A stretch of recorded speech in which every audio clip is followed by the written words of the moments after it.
welcome. You're watching The Big Question. I'm Tamanna Inamdar. The national capital of Delhi may be reeling under a severe cold wave. But one thing that's certainly heating up is the politics of the capital. With the Election Commission announcing Feb 5th as the polling date, battle lines have been drawn. Results will be out on the 8th of Feb. Now, Delhi is gearing up for a three-way contest, as it typically does. Aam Aadmi Party, BJP and Congress fighting for dominance in the national capital.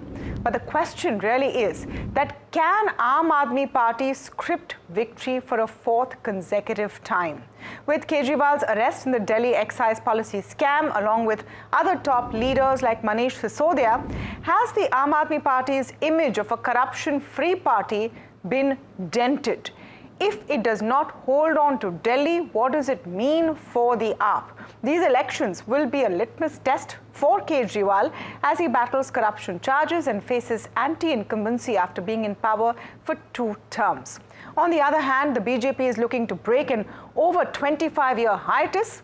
It's a prestige battle for the BJP and Prime Minister Modi as it hopes to win the national capital, having won it only once in 1993. While earlier it was kept out by the Congress, Aam Aadmi Party is the key opponent for the BJP in the national capital, despite a solid win in the Lok Sabha for the BJP, where it won all 7 seats. For the Congress, of course, it's a battle for just hanging on and some significance.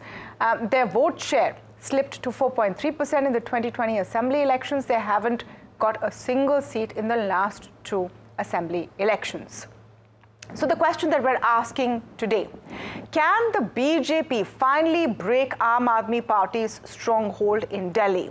On the back of its wins in Haryana and Maharashtra, can the tide change for the BJP? To speak on this, I'm joined today by Amitabh Tiwari, political strategist, Yashwant Deshmukh, director and founding editor, C Voter, and Sandeep Shastri, national coordinator, Lokniti Network. Welcome to all of you. Thank you so much for speaking with us here on Big Question, and great to talk with all of you again. You know, I love political conversations which are not necessarily about this party versus that party, because then we can have a chat with no stakes on the table, like political observers, which is what we all love to do. So, Yashwant, let me start with you on the core question. I mean, Aam Aadmi Party has gone through its series of observers thinking, can they make it, can they not, can they be a national political player or not, the ebbs and the lows. But one thing that hasn't been in question so far is its stronghold in Delhi. After what we saw in the Lok Sabha elections in terms of its performance, is that stronghold slipping? Well, Tamanna, in terms of a split vote phenomena, this is the basically 5 elections we have seen in Delhi in the last 10 years. 3 Lok Sabha and 2 assembly elections. And Delhi, you cannot find a more starking, contrasting example than Delhi of a split vote. You know, starting from the 14 Lok Sabha election, then a complete 67-3 verdict for Aam Aadmi Party, again 7-0, again 65, and like that, and you know, and again 7-0. So 3 times BJP has swept 7-0, and 2 times Arvind Kejriwal has swept one-way traffic as far as the assembly elections are concerned. So one thing is very clear, Tamanna, that in our tracker also, when we are asking when do you make up your mind, almost 90% of the people in Delhi say they've already made up their mind. So there is not much last minute swing voter. This means even the split votes are very well decided in advance, which means when in the Lok Sabha elections, we were predicting 7-0 for the BJP. At that point of time, also the same number of people who were saying they are going to vote for the BJP in Lok Sabha, a big, massive chunk of them said they will vote for Aam Aadmi Party if the assembly elections would have held today. So obviously, Aam Aadmi Party, as far as the assembly elections are concerned, they are always on a much more aggressive and very strong wicket to start with. Having said that, it doesn't mean that they are not having issues of anti-incumbency in the last 10 years. There is a set of anti-incumbency, but to their luck and to their advantage, they have Arvind Kejriwal and his leadership popularity ratings, which are unparalleled as far as when compared to other Delhi leaders, either of Congress or the BJP, are concerned. He is almost almost having the same kind of lead over others, like Prime Minister Modi enjoys the prime ministerial rating over all other candidates, including Rahul No, no. Gandhi. So one sec. So are you saying, Yashwant, that the 6 months behind bars, Sheesh Mahal, the liquor scam is not making a dent to Kejriwal as of now? Is this what you're seeing in your surveys? It is making a dent. It's not that it is not making a dent, but it's not that big a dent that would propel BJP automatically by default to power, you know. So it's not that kind of dent. So, like for example, I mean, consistently in trackers, in our tracker, somewhere between 45 to 49%, he is coming up as the #1 choice to be the Chief Minister of Delhi. Almost between 46 to 49% of people in Delhi are saying they do not wish to change the government, state government. Yes, that certainly means 50, I mean, for approximately 51 to 55% of people say they want to change. But then please remember, these sentiment of change are actually split between the BJP and the Congress. Congress, no matter how minuscule a player is still, whatever vote is going for the Congress is something which is only actually helping Arvind Kejriwal in that way. I mean, it's yes, Congress polling about 15-16% vote would be damaging Arvind Kejriwal. But Congress polling somewhere between 5 to 10% is not really going to have any impact on Kejriwal whatsoever. Yeah, Amitabh, I want to come to you on this point. I mean, is Arvind Kejriwal, despite Atishi being the caretaker chief minister, etc., is he still infallible in Delhi? Does BJP have a shot? Have things changed in the last year or so? No, see, essentially we have to look at the split voting pattern. So what happens in Delhi is that 30% voters of Aam Aadmi Party move from Aam Aadmi Party to Congress and BJP, 15% each in a Lok Sabha election. Now the 15% who move to Congress are actually anti-BJP voters. So their movement back from the Congress to Aam Aadmi Party is relatively easier. Now the 15% voters who vote for brand Modi in a Lok Sabha election and brand Kejriwal in Vidhan Sabha election. The BJP cannot win this election without holding on to this 15% extra votes which it receives in a Lok Sabha election. Now, the first and the foremost thing, what happens is that the extent of damage of the Liquorgate allegations and this Sheesh Mahal controversy, how much does it impact the middle class voter? See, the poor and lower sections of the society, in my opinion, do not care too much about these allegations. They are voting for BJP in Lok Sabha because they are beneficiaries of central government schemes and voting for Aam Aadmi Party in Vidhan Sabha because they are beneficiaries of state government schemes. Now, interestingly, BJP has a traditional vote bank of middle class across the country. But in Vidhan Sabha elections in Delhi, 53% to 55% middle class voters back the Aam Aadmi Party and only 39 to 40% as per CSDS back the BJP. Now this is a big 15% lead, and Delhi has around 45% middle class population because it is an urban state and its per capita income is more than double, almost more than double that of India. So now this middle class voter is not a Labharti or a beneficiary. So they are also not hardcore ideological voters of BJP. Otherwise, they would have stuck to them this 15%.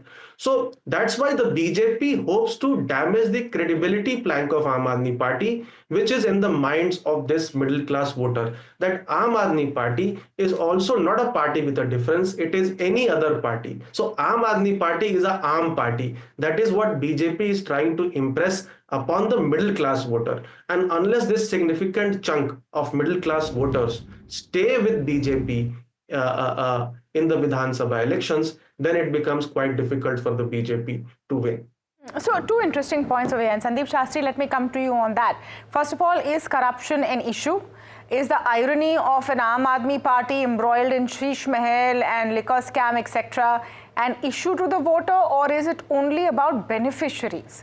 Now, if we have seen a clear pattern in the last few elections, including the Lok Sabha elections, it's all about the delivery mechanism of what is the government giving. Now, you want to call it freebies, you want to call it subsidies, you want to call it basic needs, you can call it whatever you want.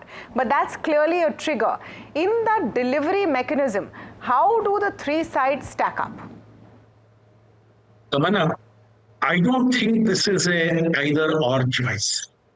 Elections are always about a basket of choices and priority of choices. So, is corruption an issue? Yes. Will corruption impact the way I vote? Not too sure. So, while the charge of corruption, as Amitabh ji just now said, there may be a segment of society, the middle class, which is not polarized in either direction, which may actually take a stand on this. But when you're talking of polarized BJP and polarized AAP voters, they would be in an echo chamber listening to what their leaders would like them to listen to. And as Amitabh ji rightly said, there is a small segment of voters who are likely to change their preferences, who are still undecided in terms of which way they would like to go. And these are the voters who importantly would make a difference. Let's remember when the AAP won 10 years ago in Delhi, the majority that they got, they had projected themselves as a party which was not a mainstream party, as an alternative to mainstream politics. Last time, they were given a second chance for the work they had done. This time, the argument is that it is not an alternative to mainstream politics, but an alternative within mainstream politics, given all the charges that are there. So, point number one, polarization of voters is visibly there. There is the echo chamber in which we voters listen to what their leadership tells them, and the small segment of voters who, to a certain extent, are not part of that echo chamber are the ones who will listen to these different points being made. And are they influenced by welfare schemes? Are they influenced by the fact of corruption? Or do they believe we would like to hold the governments accountable? One party at the center and one party in the states. That's the way we ensure democratic accountability. So I think it is these factors which play a role with the undecided voter. You know, I'm just wondering, in this whole situation, Sandeep, and your point is correct, it's not one choice or one clear thought. It's a variety of things that voters consider and then go in and make a choice. Is Congress a factor at all in Delhi after what we've seen in the last few elections? If that question is to me, is Congress a factor? I would go back to Amitabh ji's analysis and also Yashwant ji's analysis. It would depend upon whether the Congress crosses a particular threshold of vote share. If it is within a limited threshold of vote share, it will not make a difference. The fight will essentially be between the BJP and AAP. But if it crosses a threshold of vote share, they are likely to damage the prospects of the AAP more than the prospects of the BJP. I'm just wondering, and let's get a little, wider focused, and I'll come to you on this, Amitabh. Someone was asking me this question, and from a market's perspective, that every election now has some impact. Even market watchers want to see what happens from a national perspective. And this was my assessment. Tell me what you think. That if Aam Aadmi Party wins, it's not a big downside for investors who are looking at stability at the center as a factor, because that was expected. If Aam Aadmi Party loses and BJP wins, then it's a massive upside, because then it reinforces their dominance on the national landscape. Is that the way you would see it? Yeah, essentially, Delhi is a union territory after all. Yeah. So Aam Aadmi Party wins. It's a small state, of course. It would also reinforce that BJP, whenever it faces regional parties, and I call Aam Aadmi Party a regional party, I believe only Congress and BJP are national parties, though the ECI definition is different, then it just reinforces the fact that BJP does face pressure when it fights regional parties. However, if it wins, then it sort of it sort of shows or highlights that probably 2024 was an aberration. The BJP has come back strongly after victories in Haryana and Maharashtra and now Delhi. And even the brand Modi, the questions which were being asked on brand Modi, it also would neutralize some of those questions, because in Delhi clearly we see that Prime Minister Modi is doing the heavy lifting. He is taking Kejriwal head on because the local BJP unit lacks a chief ministerial face. You know, the chief ministerial face then becomes an issue, Yashwant, as we go into elections which are about faces, which are about personalities. I mean, and to be fair, for the BJP, that's not been a big downer, because Prime Minister Modi then is the winning point, even in many state elections. Does that change when it comes to a Delhi? It's not only in Delhi, in many state elections, it hasn't worked that way, Tamanna. You see, Prime Minister Modi as a face or in place of a chief ministerial candidate did work in some of the states in the initial 5 years. After that, there is a series of elections where people are giving a split verdict. People are not really going Modi as a chief minister face. And that's the limitation where Mr. Modi has also understood. In fact, his aggressive campaign in all the state assembly elections is a different strategy altogether, Tamanna. If you look into his aggressive, really aggressive campaign in Karnataka assembly elections, that BJP was absolutely sure of losing, or in Telangana, with BJP was absolutely sure of losing as far as the assembly election is concerned, he was kind of doing an advance investment of sort, a hedge funding of sort, in that way that people who come to his rallies, people who come to listen to him during the assembly election may not vote for the BJP, but they go home saying that, okay, जब मोदी जी का election होगा तब उनको vote देंगे. So it's a more of that kind of a strategy where he sows guilt in the voters that I did come to you and you did not vote for me. But please remember, you have to vote for me whenever the Lok Sabha election is there. And I agree totally with Amitabh's assessment. You know, me and Amitabh have probably right after 24 June verdict, we were sitting together and analyzing that, okay, people are going to completely misread this verdict now, simply because it was an aberration, not a small one, but a huge aberration of sort, Tamanna, because 30 seats in UP and 10 seats in Rajasthan, BJP lost by virtue of their infighting. It was nothing that opposition was very strong or did spectacular work in these two states. So if you add those 40 seats into BJP and NDA kitty, BJP crosses the majority mark, NDA touches 350, it's back to square one. Yeah. But everybody was misreading the 99 seats as if it were 199 and 240 seats as if it was 140. So I think Haryana and Maharashtra have given a damn good quality, reality check in that way, that it's not that, it was an aberration. BJP remains the pole party of dominance in Indian politics at this point of time. And regardless of whatever the results of the assembly election throw in now, be in Delhi, be in Bihar, I don't think that is going to destabilize or put uncertainty into market. You know, BJP, if doesn't win Delhi, it will be business as usual. In fact, I have another funny take which Sandeep ji might find funny in that way, that suppose if BJP wins Delhi and Arvind Kejriwal becomes completely free, that's a bigger headache for the BJP. No, he's completely free right now also.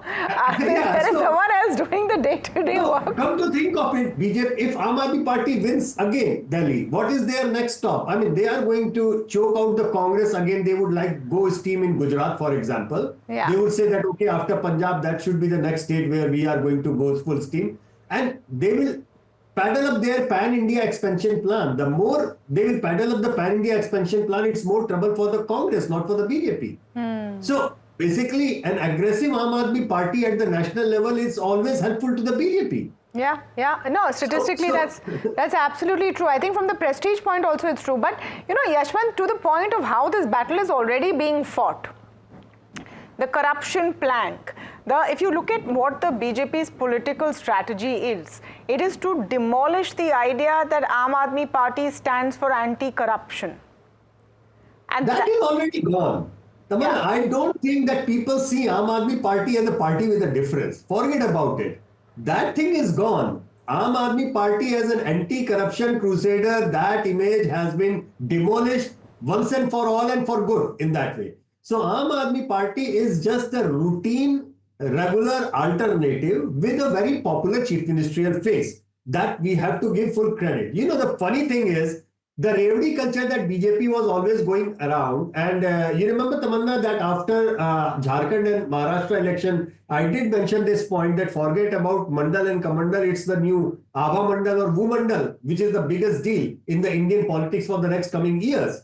And Arvind Kejriwal actually understood very clearly, and he came up with 1,000 and 2,000 rupees for women scheme. So that is going to play a critical role, number one. And number two, even after everything all said and done, Aam Aadmi Party is now seen as a regular party which doles out freebies a lot. And the problem with the narrative of the BJP, the negative, I mean, if you look into Delhi's campaign, it's a negative campaign all around, you know, and the history tells us whenever BJP runs a negative campaign, it doesn't really suit them. BJP has a habit of winning on a positive campaign when they tell what we will do or what the dreams that they can tell that this is something which we are going to bring on the table rather than a negative campaign. So far, the BJP's campaign has been negative. Let's see how much the demoralized Aam Aadmi Party and the negative campaign of the BJP, how much it can give BJP a kind of a jump in terms of votes and the seat. But make no mistake, Aam Aadmi Party's aura as an anti-corruption crusader is gone. It's not there. That's that case. I mean, that chapter is closed and that chapter is done. Only thing which is helping them is a very weird fear factor, Tamanna, that almost a third of Delhi, particularly the bottom of the pyramid, fears that if BJP comes to the power, then they will stop all these freebies. So that's a very, very weird factor in a very negative way, which is working positively for Aam Aadmi Party. So you know, just on that freebies point, and we touched upon it briefly with Sandeep earlier, I just want to close off this discussion with what this trend has shown and how it is being reinforced even in the Delhi context. Any party, whatever ideology, whatever pitch, it's coming down to quote-unquote freebies. What am I giving you as a government? Which yojana is it? Now, how important it is to keep, you know, the population or the voter happy is a different discussion. But then this has become the centerpiece, isn't it, Sandeep? It's not just about what is being given. I think we must add another equally important point, which is the credibility of the one making the promise in the perception of the people. You see, freebies or concessions are being promised by all parties. Why is it that a particular party's concessions capture the imagination of the voter? And that's because of the past experience with that party when that party was in power. So in that sense, the promises that Kejriwal is making now will be seen from the lens of how have the promises which were made by the party in the last decade actually been implemented.